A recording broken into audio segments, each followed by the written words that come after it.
News on Fox 6. We start with the latest on a story we've been following closely this evening. A suspect now in custody for their alleged involvement in injuring a state trooper following a traffic stop gone wrong. Welcome everyone to Western Mass News at 10. I'm Chris Pisano. Western Mass News reporter Maria Wilson joins us now live with that story. Maria.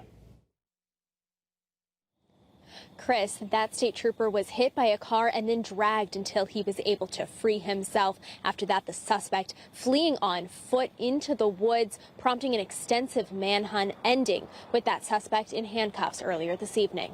A Massachusetts state police officer injured in the line of duty Friday, leading to a 3-hour-long manhunt for the suspect. Around 3 o'clock Friday afternoon, Massachusetts state police trooper was hit and dragged by a car during an attempted traffic stop at a rest area in Holyoke. The trooper was able to set himself free from the vehicle, but was injured in the process. He was taken by stretcher to the hospital. The suspect ran off into the woods after crashing the car shortly after striking the officer. And for hours, state and local police searched the wooded area between I-91 and Route 5. During their search, Bill Sutter heard a knock on his door. It was an unmarked police officer that stopped at the house. He came, knocked on the door, told me to be careful, make sure everything was locked up, that there was a manhunt going on. Sutter, who has 2 boats and a couple of trailers in his yard, quickly became nervous that his property could be a target for the suspect at large. The rest area is actually, it's like maybe a half a mile through the woods to my house, because I live right there.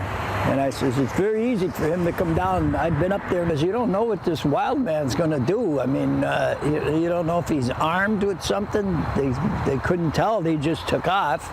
But luckily, Sutter did not have any unwanted guests on his property. Instead, it was the state police's canine unit, more specifically, Roxy, who was able to finally locate the suspect. The arrest caught on camera, where you can see the suspect being taken into custody by police officers. In the meantime, Sutter wants to thank the police for looking out for him. I just want to thank them for their duties. It's pretty good that they take care and they look after.